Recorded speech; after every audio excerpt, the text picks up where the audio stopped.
बिस्मिल्लाहिर्रहमानिर्रहीम। आज तक के मुअज़्ज़ज़ नाज़रीन अस्सलाम वालेकुम। अब किस नंबर 8 मुलाहिज़ा फरमाएं। इतने में शानी को आदल की झलक नजर आई। वो रिवॉल्वर में गोलियां भरता हुआ बाहर निकल रहा था। शानी तड़प कर उसके सामने आ गई। क्या कर रहे हैं भाई? वो रूहान सी आवाज में बोली। कुछ नहीं, बस उस खबीर से दो हाथ करने हैं। लेकिन आप तो गोलियां भर रहे हैं। ये तो एहतियात के तौर पर है पगली। खुदा के लिए भाई ये तमाशा ना बनाए। तमाशा तो वो बना रहा है, अब इस तमाशे का अंजाम भी भुगतना पड़ेगा उसे। आदिल शानी को पीछे हटाता तेजी से बैरूनी दरवाजे की तरफ बढ़ा। शानी की आंखों में आंसू आ गए। फूफो आमना भी एकदम परेशान दिखाई दे रही थी। इतने में हवेली का पुराना मुलाजिम खादिम हुसैन आगे बढ़ा। उसने शानी को तसल्ली देते हुए कहा, छोटी बीवी आप दिल खोला ना करे, ये कोई लड़ाई तो नहीं है, जवानों का खेड है, अभी थोड़ी देर में फैसला हो जाएगा। शानी उसे कैसे बताती, ये तो वो खेड है जिसका फैसला पिछली पौन सदी में नहीं हो सका। अब ये खेड खूनी खेड बन चुकी है। 10-15 मिनट मजीद गुजरे, फिर हवेली के सामने मैदान से बुलंद होने वाले नारों की आवाज वाशगाफ हो गई। शानी का दिल फड़फड़ा रहा था। इसे यूं लग रहा था कि इसका शोहर एक उकाब है और इसका भाई एक चकोर की तरह उसके पंजों में जकड़ा जाने वाला है। शोर बुलंद हो गया तो शानी, फूफो आमना, सुगरा और मुख्तारी वगैरह दौड़कर हवेली की छत पर चली गई। यहाँ से नीचे मैदान का मंदिर हेजान खेज था। एक बहुत बड़े दायरे की शक्ल में सैकड़ों लोग जमा थे।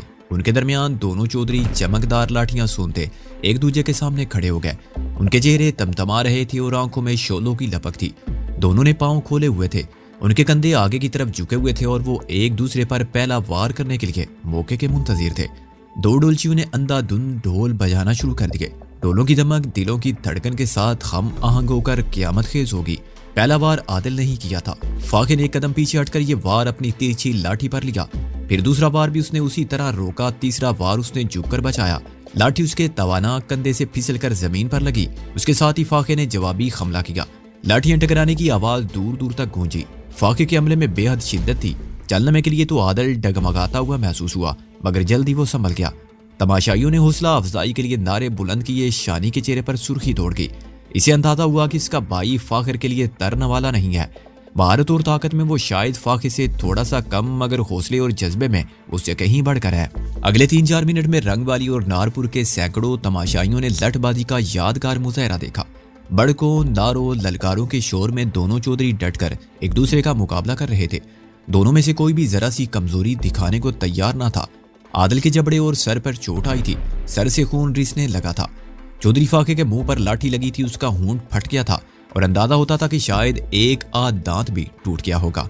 शानी एक तरफ अपने भाई के लिए हमदर्दी महसूस कर रही थी और दूसरी तरफ अपने शोहर के लिए, लेकिन ये बात वादे थी कि भाई की हमदर्दी में शिद्दत है। वो इसे हारते हुए नहीं देख सकती थी, क्योंकि इसकी हार के साथ ही इसके अब्बा जी, इसके चचाओं और इसके खानदान की हार थी। अचानक शानी की निगाह एक चेहरे पर पड़ी और वो चौंक गई। हुजूम के दरमियान वो सबसे जुदा नजर आ रहा था, क्योंकि वह लड़ाई के इन नाजुक तरीन लम्हात में भी लड़ाई की तरफ मुतवज्जो नहीं था। वो शानी की तरफ देख रहा था। वो मुंह उठाकर यकटुक छत की मुंडेर की तरफ देख रहा था, जहां शानी दूसरी औरतों के साथ खड़ी थी। ये वही था जिसने कई रोज से इसे उलझन में डाल रखा था, अंदेशों में मुब्तला कर रखा था। उसका नाम मुख्तारी ने वादी बताया था। वो आजकल माली की हैसियत से इस हवेली में मौजूद था। एक नागवार एहसास के साथ शानी ने उसकी तरफ से तवज्जो हटाई। मैदान के बीचों बीच अब फैसला कुन बरहला शुरू हो गया था। फाखर के अमलों में शिद्दत आ गई और आदिल पीछे हट रहा था। अचानक शानी को अपना दिल बैठता हुआ महसूस हुआ। इसे वाज़े तौर पर महसूस हुआ कि आदिल थका हुआ नजर आ रहा है। फाखर के आमियों के नारे फलक शगाफ हो गए थे। या अल्लाह, मेरे बच्चे की मदद कर। फूफो आमना के होंठों से बेसाख्ता निकला। कुछ ऐसी दुआ अपने भाई के लिए शानी के होंठों से भी निकल रही थी। रंगवाली के तमाशाई दम बहुत नजर आने लगे थे। डोलचियों के हाथ डोल पर ढीले पड़ने लगे। अचानक आदिल के हाथ से लाठी निकल गई। चमकदार शामों और कोकों वाली लाठी एक लम्हे के लिए फजा में तैरती हुई नजर आई, फिर मैदान के वस में जा गिरी। नारपुर के तमाशाइयों ने फलक शगाफ नारा बुलंद किया। एक सेकंड के लिए तो यूं महसूस हुआ कि लड़ाई का फैसला हो गया है, मगर रंगवाली के चौधरी ने अभी हार नहीं मानी थी। उसने 2-3 कदम भागकर चीते की तरह जस भरी और अपनी लाठी के ऊपर गिरा। इससे पहले कि हरीफ की लाठी उसके सर को छूती, वो एक बार फिर लाठी समेत अपने कदमों पर खड़ा हो चुका था। रंगवाली के सैकड़ों तमाशाइयों में एक बार फिर जिंदगी की लहर दौड़ गई। आदिल चोमू की लड़ाई के अंदाज में लाठी को चारों तरफ घुमाता हुआ चौधरी फाके पर हमलावर हुआ। चौधरी फाके को 1-2 सख्त चोटें लगी और वो लड़खड़ा गया। रंगवाली के तमाशाई खुशी से नाचने लगे। ताम इसी दौरान में चौधरी फाके ने एक वार किया। ये चोट आदिल के दाएं कंधे पर लगी। उसके बाद आदिल से संभला नहीं गया। मुजाहमत की हर कोशिश बिखरे हुए चौधरी फाके ने नाकाम कर दी। आदिल पीछे हटता गया। फिर फाखे ने पंजों के बल खड़े होकर एक ऐसा जोरदार वार किया कि आदिल की लाठी न सिर्फ दरमियान से 2 टुकड़े हो गई बल्कि वो खुद भी गिर गया। रंगवाली के तमाशाइयों को सांप सूंघ गया। नारपुर के लोग फलक शगाफ ललकारें बुलंद करने लगे। फाखा गुस्से में नीम पागल हो गया। वो गिरे हुए चौधरी आदिल पर बेरहमी से वार कर रहा था। इन चोटों से बचने के लिए आदिल मछली की तरह तड़प रहा था, लेकिन अमान कहीं ना थी। 1-2 बार उसने फाखे की बेरहम लाठी पकड़ने की कोशिश की, लेकिन बुरी तरह नाकाम रहा। गांव वाले के लिए ये मंजर बड़ा दर्दनाक था। गालिबन उनमें से हर एक की ख्वाहिश अब ये थी कि मुकाबला रोक दिया जाए, और असूली तौर पर अब मुकाबला रोक दिया जाना चाहिए था। लेकिन तैश में दीवाना चौधरी फाखा अपने मफ्तू को लहू लुहान करता चला जा रहा था। हाय, कोई है जो इसको रोके? फूफो आमना ने चीख कर कहा। भाई भाई, शानी भी चीख पड़ी। छत पर मौजूद दीगर रिश्तेदार, खवातीन और मुलाजमाएं भी वावेला करने लगी। अचानक शानी ने किसी को तीर की तरह फाखर और आदिल की तरफ चपटते देखा। ये कोई और नहीं, वही पुरअसरार शख्स जो वादी के नाम से इस इलाके में मौजूद था। वो आदिल और फाखर के दरमियान आ गया। फाखर की बेरहम लाठी के 2-3 वार उसने अपने हाथों पर रोके। इसी दौरान में कई और लोगों का सकता भी टूट गया। उनमें चचा मुश्ताक, खादम हुसैन वगैरह भी थे। ये लोग फाखर को आदिल से दूर रखने की कोशिश करने लगे। नारपुर वालों ने इस मुदाखलत को गलत मानों में लिया। उनका ख्याल था कि शायद चौधरी फाखे को नुकसान पहुंचाने की कोशिश की जा रही है। वो चौधरी फाखे का दिफा करने के लिए उसकी तरफ चपटे। चंद सेकंड के अंदर अंदर 40-50 अफराद में गुमसान की लड़ाई शुरू हो गई। लाठियां कुलाड़ियां चलने लगी। जो कमजोर दिल थे वो मुंतशिर हो गए। हर तरफ भगदड़ मच गई। लोगों के भागते कदमों से गर्द के बादल उठने लगे। कुछ पता नहीं था कि आदिल कहाँ है और फाखा कहाँ है। दफातन शानी की निगाह अपनी बाईं तरफ उठी और वो सकते में रह गई। अब्बा जी नीचे बालकनी में खड़े थे और यकटुक मैदान का मंदिर देख रहे थे। उनका जर्द चेहरा देखकर ही शानी को अंदाजा हो गया कि वो कई मिनट से यहाँ मौजूद है, और उन्होंने फाखिर के साथ आदिल की लड़ाई भी देख ली थी और उसकी शिकस्त का सारा मंदिर देख लिया था। वो छत से नीचे उतरी और तेजी से सीढ़ियां तय करती हुई बालकनी में पहुंच गई। उसे लगा कि अब्बा जी बस गिरने ही वाले हैं। उसने उन्हें सहारा दिया। अब्बा जी का सारा वजूद लरज रहा था। वो उन्हें अंदर कमरे में ले आई और बिस्तर पर लिटा दिया। मैदान से उभरने वाली चीखों पुकार की आवाजें हवेली के दरो दीवार को लरजा रही थी।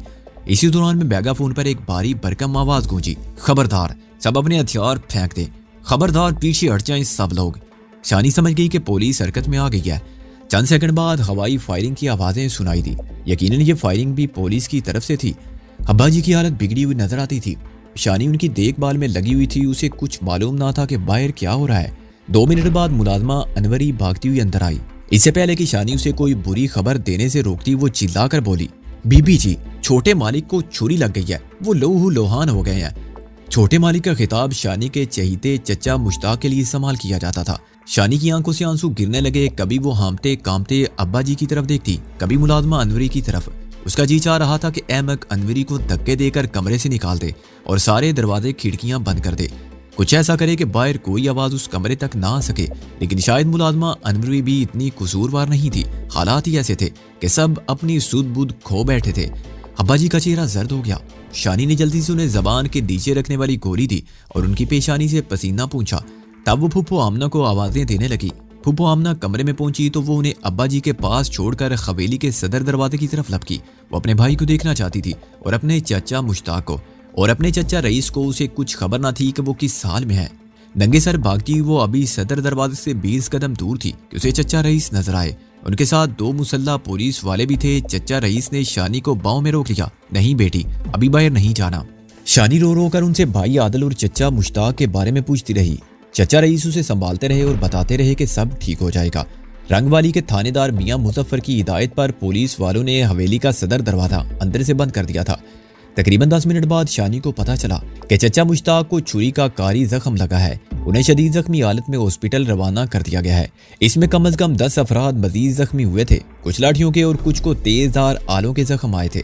आदिल को भी सख्त चोटें आई, लेकिन वो गाँव ही में था। चौधरी रिशाद तकिए पर सर रखे गुमसुम लेटे थे। उनकी हालत अभी पूरी तरह संभली नहीं थी। यही गनीमत था कि वो दिल के एक और दौरे से बच गए थे। आंसू उनकी आंखों से निकलकर बड़ी खामोशी के साथ उनके कानों की तरफ बह रहे थे। शानी उनके पास बैठी आहिस्ता आहिस्ता उनकी हथेली सहला रही थी। चौधरी रिशाद ने दुखी लहजे में और नहायत मदम आवाज में कहा, कितना अच्छा था कि अगर ये सब कुछ ना होता। मैंने आदिल को कितना मना किया, लेकिन उसने मेरी एक बात ना सुनी। उसने नाफरमानी की। शानी बस इतना कह सकी, अब्बा जी आप बिल्कुल ना बोले, आपके दिल पर बोझ पड़ेगा। वो सुनी अनसुनी करते हुए बोले, मुझे सब पता है, मैं जानता हूँ। उसने मेरा लिखा हुआ खत भी नारपुर पहुंचने नहीं दिया। उसने तुम्हें भी जबान बंद रखने पर मजबूर कर दिया। वह यह बात भूल गया था कि गुस्से को गुस्से से खत्म नहीं किया जा सकता, दुश्मनी को दुश्मनी से मिटाया नहीं जा सकता। चौधरी इरशाद बार बार अपने भाई चौधरी मुश्ताक की हालत के बारे में पूछ रहे थे। उनकी हालत के बारे में शानी को खुद पता नहीं था, उन्हें क्या बताती। वो लाहौर के बीवू हॉस्पिटल में थे, चाचा रईस भी वहीं थे। अपनी मरहम पट्टी करवा के आदिल भी उनके पीछे लाहौर रवाना हो गया था। अभी थोड़ी देर पहले बाबे फखरी ने शानी को बताया कि जिस बंदे ने लड़ाई के दौरान में चाचा मुश्ताक पर छुरी से वार किए उसे पुलिस ने मौके पर गिरफ्तार कर लिया। अब वो रंग वाली थाने के हवालात में था। इसके अलावा भी पुलिस ने दोनों तरफ के कम से कम 20 बंदे गिरफ्तार किए। इसी तरह 4-5 दिन मजीद गुजर गए। ये 4-5 दिन शानी और उसके अहले खाना ने करब के दरिया में बहते हुए गुजारे। चाचा मुश्ताक बदस्तूर हॉस्पिटल में थे। उनके पेट का एक ऑपरेशन हो चुका था। तकरीबन 1 दर्जन बोतल खून उन्हें दिया जा चुका था। उनकी हालत बज़ाहिर खतरे से बाहर थी, लेकिन डॉक्टर अभी पूरी तरह मुतमईन नहीं थे। बादिल नजर में यह वाकया फौरी इश्तियाल का लगता था। आजादाना तौर पर कुलाड़ियां और चाकू चल रहे थे। नारपुर के एक शख्स ने चौधरी मुश्ताक के पेट में छुरा घोंप दिया था। इस मोल अखबार ने उनकी कई अंतड़ियां काट डाली थी और अंदरूनी आजाद जख्मी थे। हमलावर को फौरी तौर पर गिरफ्तार कर लिया गया। चौधरी फाखर ने ऐलानिया कहा कि हमलावर से उसका और उसके किसी अजीज का कोई ताल्लुक वास्ता नहीं। पुलिस ने पूछताछ के बाद चौधरी फाखर और उसके 2 साथियों को जाने की इजाजत दे दी। शानी को मालूम हुआ था कि कल रात फाखर हॉस्पिटल में चाचा मुश्ताक की इयादत के लिए भी गया हुआ था। दोपहर का वक्त था। गर्मी रोज बरोज बढ़ती जा रही थी। शानी ने लान की पतली सी कमीज पहन रखी थी। वो ओढ़नी को अच्छी तरह अपने जिस्म पर दुरुस्त करते हुए बालाई मंजिल की तरफ गई। वो देखना चाहती थी कि काम करने वाली ने सफाई सुथराई ठीक तरह से की है या नहीं। बालाई मंजिल के झरोके से अचानक उसकी निगाह नीचे से इनकी तरफ गई। उसे वादी नजर आया। पिछले 4-5 दिन से हालात इतने अबतर थे कि वो उस शख्स को बिल्कुल भूली हुई थी। उसे ये ख्याल भी नहीं था कि वो बाबे फखरी से इसके बारे में कुछ पूछे। आज उसे मर्दाने हिस्से के सेन में देखकर शानी को बहुत सी बातें याद आ गईं। उसे याद आया कि जब फाखर गुस्से और जोशो खरोश से दीवाना हो रहा था और नीचे गिरे हुए आदिल पर ताबड़तोड़ लाठियां बरसा रहा था, तो ये वादी नामी शख्स ही फाखरे के सामने आया था और आदिल के जिस्म पर पड़ने वाली लाठियां अपने हाथों पर रोकी थी। शानी ने झरोके में से देखा और वो अमरूद के पेड़ के पास बैठा कुछ कर रहा था। उसका रुख दूसरी तरफ था। शानी ठीक से देख नहीं पा रही थी। चंद सेकंड बाद वो उठा तो शानी को पता चला कि वो वुजू कर रहा था। उसके बाजू कोनियों तक भीगे हुए थे। उसकी शेव बड़ी हुई थी और लंबे लंबे बाल पेशानी पर लहरा रहे थे। वो शानी को देख नहीं सकता था, मगर वो उसे देख रही थी। वो पौधों के पीछे ओझल हो गया, मगर अभी पूरी तरह ओझल नहीं हुआ था कि ठिठक कर रुक गया। हवेली के सदर दरवाजे से बाहर शोर सुनाई दिया। दरअसल गली में 2 लड़के झगड़ पड़े थे। एक लड़का दूसरे पर मुक्के बरसा रहा था और गुस्से से चीख रहा था। शानी ने गौर से देखा, वो उसका भतीजा सुफियान था। उसके बड़े भाई का बेटा था। उम्र यही कोई 12 साल रही होगी। झगड़े की आवाजें सुनकर वादी गली की तरफ लपका। एक और मुलाजिम भी उसके साथ था। गली में पहुंचकर वादी ने दोनों लड़कों को एक दूसरे से अलहदा किया। सुफियान अब भी चिल्ला रहा था और लड़के को बुरा भला कह रहा था। शानी ने मुख्तारी को आवाजें दी और उसे कहा कि वो सुफियान को ऊपर ले आए। चंद मिनट बाद लाल बबू का सुफियान उसके सामने था। क्या हुआ सुफियान? शानी ने नाराज लहजे में पूछा। सुफियान बोला, वही पटवारी का लड़का कादरा था। ख्वाब मुखाब बकवास कर रहा था। कहता था तुम्हारे चाचे आदल की वजह से सारे गांव की नाक कट गई है। चाचा आदल कोई खारा थोड़ी था, वो ठोकर लगने की वजह से गिर पड़ा था। इसको कोई हारना कहते हैं। मासूम सुफियान की इस्तदलाल पर शानी की आंखों में आंसू चमक गए। वो अपनी समझबूझ के मुताबिक अपने चाचा की खार के लिए कोई बहाना तलाश कर रहा था और ये कैफियत सिर्फ सुफियान की नहीं थी। वो सब के सब इस तकलीफ दे सूरत के लिए कोई ना कोई जवाब ढूंढ रहे थे। किसी का ख्याल था कि आदिल ठोकर लगने से गिरा था। कोई कहता था कि इसके हाथ से लाठी फिसल गई। किसी की समझ के मुताबिक मुखालिफ तमाशाइयों में से किसी ने उसे धक्का दिया। बहरहाल ये बड़ी कमजोर दलीलें थी और सिर्फ दिल को सहारा देने के लिए थी। असल और सच्ची बात तो यही थी कि आदिल ये लड़ाई हार गया था। उसने भरपूर मुकाबला किया, मगर मुकाबले में बहर सूरत एक को तो शिकस्त होना ही होती है। अभी यार का जख्म ताज़ा था, कई दिन गुजर चुके थे, फिर भी शानी को इस मुकाबले के बारे में बात करना अच्छा नहीं लगता था। यकीनन सुफियान के साथ भी ऐसा ही हुआ था। वो अपने साथी की बात बर्दाश्त नहीं कर सका और उससे उलझ पड़ा। शानी ने गमजदा सुफियान को अपने साथ लिपटा लिया और दिलासा देने लगी। इसी दौरान में सकीना अंदर आ गई। वो भी बहुत अफसुर्दा नजर आ रही थी। उसकी आंखें भीगी भीगी थी। कहने लगी, हमारे हिस्से में रोना आया है और उसके हिस्से में हास्य आए हैं। सुना है कि नारपुर वालों ने अपने जीतने की खुशी मनाई है, नाच गाना हुआ है और उधर शाह मुराद के मजार पर चादरें चढ़ाई गई हैं। तुझे किसने बताया? उसी ने, वो कल शाम आया हुआ था। सकीना ने जरा दबे लहजे में कहा। शानी समझ गई कि वो मंजूर जट की बात कर रही है। मंजूर के साथ सकीना का पक्का याराना था। वो हर छठे 7वें दिन नारपुर से आकर सकीना से मिल जाता था। जश्न की बात ने शानी को मजीद उदास कर दिया। चाचा मुश्ताक की हालत बदसूर खराब थी। किसी वक्त होश आ जाता था और लगता था कि वो बेहतर हो जाएंगे, लेकिन मुख्तसर अफाके के बाद तकलीफ फिर शिद्दत इख्तियार कर जाती। अब्बा जी की बीमारी के पेश नज़र उनसे चाचा मुश्ताक की हालत छुपाई जा रही थी। अगले रोज शानी चचा रईस और फूफो आमना के साथ चाचा की इजाजत के लिए लाहौर पहुंची। वो मी हॉस्पिटल के प्राइवेट कमरे में थे। जब शानी हॉस्पिटल के पार्किंग लॉट में दाखिल हुई तो उसने चचा आदिल को देखा। उसके हाथ में कुछ दवाएं थी और वो जर्द चेहरे के साथ भागा हुआ हॉस्पिटल के अंदरूनी हिस्से की तरफ जा रहा था। चचा रईस ने उसे आवाजें भी दी, लेकिन वो इतना बदहवास था कि उसने कुछ नहीं सुना। आदिल को इस कैफियत में देख कर ही फूफो आमना ने रोना शुरू कर दिया। शानी को भी यूं लगा कि उसकी टांगों से जान निकल गई है। गाड़ी से उतरकर वो लोग चाचा मुश्ताक के कमरे की तरफ भागे। रास्ते में जो भी जान पहचान वाला मिला, उसके चेहरे पर एक अंदोना खबर की स्याह परछाइयां नजर आईं। शानी का दिल चाहा कि वो वहीं रुक जाए, आगे ना बढ़े। अगर वो आगे बढ़ी तो उसकी समात को और उसकी निगाहों को किसी क़यामत से दो चार होना पड़ेगा। इसके पांव मनो वजनी हो गए। वो हाँप कर रुक गई, लेकिन रुकने से वक्त तो नहीं रुकता। आंखें बंद कर लेने से अंदोना खबरें तो तहरील नहीं होती। शानी के प्यारे चचा मुश्ताक मर गए। हॉस्पिटल का तवील बरामदा दर्द भरी चीखों और आहो बका से गूंज उठा। जाने वाला चला गया। आईसीयू में उसका जसदे खाकी बशीनों और नारियों में झगड़ा रह गया। उसकी रूह नीले आसमान की तरफ परवाज कर गई थी। इसके अजीज हॉस्पिटल के फर्श पर पिछाड़े खा खा कर गिरने लगे। शानी के प्यारे चचा मुश्ताक की मौत शानी पर क़यामत की तरह गुजर गई। वो कई दिन तक दिन रात रोती रही, ताहम फिर उसे खुद को संभालना पड़ा। अगर वो खुद को ना संभालती तो उसके अब्बा जी को कौन संभालता। अब्बा जी की हालत ठीक नहीं थी। छोटे भाई की नागयानी मौत ने उन्हें निढाल करके रख दिया था। वो 2 दिन के लिए दिल हॉस्पिटल का चक्कर भी लगा आए थे। फाखर 2-3 बार चौधरी इरशाद की इयादत को आ चुका था। जब वो आखिरी बार आया तो इत्तफाकन आदिल भी घर में ही था। जब आदिल ने सुना कि फाखर आया है तो वो एकदम आग बगोला हो गया। वो शानी से मुखातिब हुआ और फुनकार कर बोला, चचा का असल कातिल यही है, मैं इसे जिंदा नहीं छोड़ूंगा। यहाँ से उसकी लाश नारपुर वापस जाएगी। शानी ने बाई के पाँव में गिरकर उसे रोक लिया। अपनी मरी माँ का वास्ता सुनने के बाद आदिल के पाँव हरकत नहीं कर सके थे। शायद उस रोज फाखर ने भी सूरत-ए-हाल भांप ली थी। वो दोबारा चौधरी इरशाद की इयादत को नहीं आया था। आदिल का गैज़ो गजब देखकर उस रोज शानी बहुत गमजदा हुई थी। आदिल के ये हद से बड़ा हुआ गैज़ो गजब ही था, जिसके सबब हालात खराब से खराब तर होते जा रहे थे। अब्बा जी, चचा रईस और खुद शानी ने आदिल को कितना मना किया, मगर वो ईंट का जवाब पत्थर से देने के फार्मूले पर अमल पैरा था। जहां तक शानी का अपना ख्याल था, वो फाखर को चचा मुश्ताक वाले मामले में ज्यादा कसूरवार नहीं समझती थी। लठबाजी के मुकाबले के बाद अचानक हालात खराब हो गए थे। 30-40 अफराद थे जो अंधाधुंध एक दूसरे को मार रहे थे। उसी हंगामे में चचा मुश्ताक को छुरी लगी थी। इस हवाले से अब्बा जी भी शानी के खम ख्याल थे, लेकिन इस हक में नहीं थे कि कत्ल के इस केस में फाखर या उसके अहले खाना में से किसी को नामजद किया जाए। चाचा रईस का भी यही ख्याल था। आदिल की राय यकसर मुख्तलिफ थी। वो इस केस में फाखर को मुल्जिम की हैसियत से नामजद करना चाहता था। घर के अंदर होने वाली ये हालात की खराबी बाहर होने वाली कशमुकश के अलावा थी। वो एक तारीख रात थी। 1-1:30 बजे का अमल होगा। हर तरफ सन्नाटा था। बस दूर कहीं खेतों में ट्रैक्टर चलने की आवाज आती थी या गांव के नवा में आवारा कुत्ते शोर मचाते थे। शानी अभी जाग रही थी। पता नहीं क्यों वो अब्बा जी की तरफ से हर घड़ी फिक्रमंद रहती थी। अब भी वो सोने से पहले एक बार अब्बा जी के कमरे में झांकना चाहती थी। लैंप की रोशनी में उनके सीने का जीरो बम देखकर उसे इत्मीनान हो जाता था। वो पलंग से उठी, चिकने फर्श पर नंगे पांव चलती हुई अब्बा जी के कमरे की तरफ बढ़ी। राहदारी के सिरे पर मोड़ मुड़ते ही उसे दबी दबी आवाजें आईं। ये आवाजें ड्राइंग रूम से आ रही थी। ड्राइंग रूम का एक बल्ब भी रोशन था। उसे अंदाजा हुआ कि आदिल के साथ ड्राइंग रूम में कोई मौजूद है। शानी ने जनाने और मर्दाने हिस्से की दरमियानी खद पार की और उसके कदम बेसाख्ता ड्राइंग रूम की तरफ उठ गए। रात की इस पहर आदिल का ड्राइंग रूम में मौजूद होना उसके लिए सख्त तजस्सुस का बायस था। उसने एक आध खुली खिड़की से कान लगाए। अंदर से खुसर पुसर सुनाई दे रही थी। आदिल और शाहू पहलवान की आवाज वो साफ पहचान गई। गुफ्तगू के अंदाज ने शानी को मजीद चौकन्ना कर दिया। वो एक छोटा सा चक्कर काट कर दाईं जानी वाली खिड़कियों के पास पहुंची।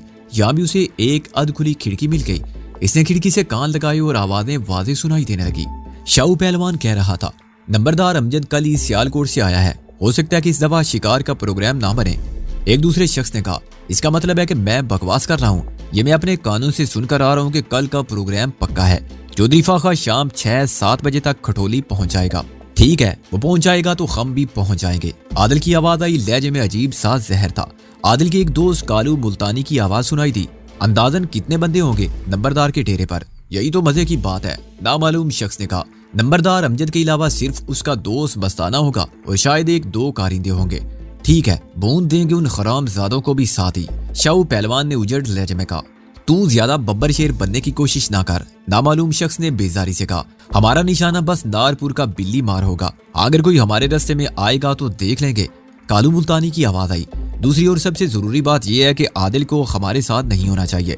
वकूए के वक्त वो किसी ऐसी जगह हो जहाँ से गवाही मिल सके। कैसी गवाही? शाहू ने पूछा। ये गवाही कि जिस वक्त खून हुआ आदिल मौके पर मौजूद नहीं था, वो किसी और जगह और लोगों के साथ बैठा हुआ था। शानी सन्नाटे की कैफियत में ये सारी बातें सुन रही थी। इसका दिल सीने में बेपनाह तेजी से धड़कने लगा। अगले 2-3 मिनट में इस पर सब कुछ वाज़ेह हो गया। ये उसके सर के साईं के कत्ल का मंसूबा बन रहा था। शानी हर रोज अपने भाई आदिल की आंखों में जो आग भड़कते हुए देखती थी, अब वो ज्वालामुखी बन गई थी और किसी को जलाकर राख कर देना चाहती थी। आदिल और उसके दोस्त उस बंद कमरे में सिगरेट फूंक रहे थे, सरगोशियां कर रहे थे और एक खूनी वारदात की तफसीलात तय कर रहे थे। शानी को लगा कि वो कुछ देर मजीद यहाँ खड़ी रही तो बेहोश होकर गिर जाएगी। वो पलटी लड़खड़ाती हुई सी अपने कमरे में वापस आ गई। रात गुजर गई। वो अगले रोज दोपहर तक अंगारों पर रही। इसकी समझ में नहीं आ रहा था कि क्या करे। आदिल को समझाना बुझाना फजूल था। वो जिस रास्ते पर चल निकला था उसे वापसी बहुत मुश्किल थी। अगर वो अब्बा जी को बताती तो वो भी कुछ ना कर सकते, उल्टा इनके बीमार दिल को मजीद दबाव और तकलीफ का सामना करना पड़ता। उनकी बीमारी ऐसी थी कि उनके लिए किसी का रिस्क नहीं लिया जा सकता था। चचा रही से बात हो सकती थी, मगर शानी जानती थी वो भी आदिल के सामने बेबस साबित होंगे। वक्त तेजी से गुजरता चला जा रहा था। बदतरीन लम्हात करीब तर आ रहे थे। दोपहर का 1 बजने वाला था। जब शानी की समझ में कुछ नहीं आया तो उसने तेजी से एक फैसला किया। इसने सकीना को अपने साथ लिया। दोनों ने बोस्की की लंबी चादरें ओढ़ी और हवेली से निकल पड़ी। बज़ाहिर वो पुल की तरफ रवाना हुई थी। पुल पर एक छोटा सा बाजार था जहाँ रंग वाली की अक्सर औरतें खरीदारी के लिए जाती थी। बाजार के साथ झंडे शाह का मिजार भी था। यहाँ दुआएं मांगी जाती थी, नवाफिल वगैरह अदा किए जाते थे। पुल पर पहुंचने के बाद दोनों सहेलियां लोकल बस पर सवार हुई। शानी ने सकीना को सब कुछ बता दिया था। वो दोनों कठोली गांव जा रही थी। कठोली गांव रंग वाली से सिर्फ 12 किलोमीटर दूर था। बस ज्यादा से ज्यादा आधे घंटे में उन्हें वहां पहुंचा सकती थी। वो जिस वक्त रंग वाली से रवाना हुई थी आसमान पर बादल मौजूद थे, लेकिन ये बादल ऐसे नहीं थे कि बारिश का इम्कान होता। शानी का ख्याल भी यही था कि मौसम खराब होने का कोई इम्कान नहीं, मगर अमलन ऐसा नहीं हुआ। 10-15 मिनट के अंदर गहरी तारीकी छा गई और गरज के साथ मूसलाधार बारिश शुरू हो गई। आधे घंटे का सफर उन्होंने पौन घंटे में तय किया। सड़क कठोली गांव के दरमियान से गुजरती थी। वो बस से उतरी और एक दुकान के छज्जे तले खड़ी होकर बारिश कम होने का इंतजार करने लगी। राहगीर हस्बे मामूल उन दोनों को तफ्तीशी नजरों से देख रहे थे। सकीना ने कसमसा कर कहा, शानी मेरा तो दिल हो रहा है, कोई गड़बड़ ना हो जाए। कैसी गड़बड़? शानी ने कहा, कुछ भी हो सकता है, वैसे भी अंधेरा फैलने लगा है, शाम हो गई तो घर जाना मुश्किल हो जाएगा। शानी ने चादर के अंदर ही अपनी कलाई की घड़ी देखी और बोली, अभी सिर्फ 3:30 बजे हैं, बादलों की वजह से अंधेरा लग रहा है, फिर भी पता नहीं क्यों मुझे डर लगने लगा है। जितनी देर होगी उतना ही डर बढ़ता चला जाएगा। चलो चलते हैं नंबरदार के डेरे की तरफ। मगर ये बारिश रुकने वाली नहीं है, शानी ने कहा और सकीना का बाजू खींचकर उसे गली में ले आई। दोनों बारिश की बौछारों से बचती बचाती डेरे की तरफ बढ़ने लगी। डेरा गांव से बाहर अमरूद और जामन के दरख्तों के दरमियान वाक़ था। 10 फुट ऊंची कच्ची दीवारें थी और उसके अंदर कमरे बने हुए थे। बैरूनी दरवाजे के बाहर छोटी दाढ़ी वाला एक चौकीदार नुमा शख्स टहल रहा था। बारिश में भीगी हुई 2 लड़कियों को आता देखकर वो हैरान रह गया। प्रोग्राम के मुताबिक सकीना आगे बढ़ी और उसने चौकीदार नुमा शख्स से कहा, मैं नंबरदार अमजद से मिलना चाहती हूँ। चौकीदार ने सरतापा सकीना को घूरा। उसका चेहरा चादर के घूंघट में छुपा हुआ था। चौकीदार बोला, अमजद साहब तो नहीं है, लेकिन तुम्हें क्या काम है उनसे? बहुत जरूरी काम है। अगर वो नहीं है तो उनके दोस्त मस्तानी साहब को बुला दे। अच्छा, मैं देखता हूँ, चौकीदार ने कहा और अंदर चला गया। 2-4 मिनट बाद मस्ताना उनके सामने था। अपने नाम के बरक्स वो शक्लो सूरत से संजीदा और मोतबर नजर आता था। उसकी मूंछें घनी थी और उसने बारिश से बचने के लिए सर पर छतरी तान रखी थी। वो पहले सवालिया नजरों से इन दोनों को देखता रहा, फिर जरा सख्त लहजे में बोला, क्या बात है? सकीना ने घूंघट की ओर से कहा, मैं आपसे एक बेहद जरूरी बात करने आई हूँ। यह बात सरासर आपके फायदे में है, लेकिन आप मुझसे ये नहीं पूछेंगे कि कहाँ से आई हूँ और कौन हूँ। बस ये समझ लें कि आपका दोस्त चौधरी फाखर मेरे लिए भाई की हैसियत रखता है। क्या तुम चौधरी फाखर के बारे में कुछ कहना चाहती हो? इस मर्तबा मस्ताने का लहजा नरम था।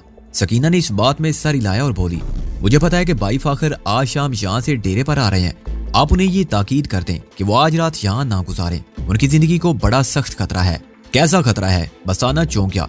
बस ये समझ लें कि कुछ लोग उनकी जान के दुश्मन बने हुए हैं। जिस तरह मैं आपको इतला दे रही हूँ, इस तरह मुझे भी एक गुमनाम इतला मिल गया। कसम खाकर मुझे बताया गया कि आज रात डेरे पर भाई फाखर की जान लेने की कोशिश की जाएगी।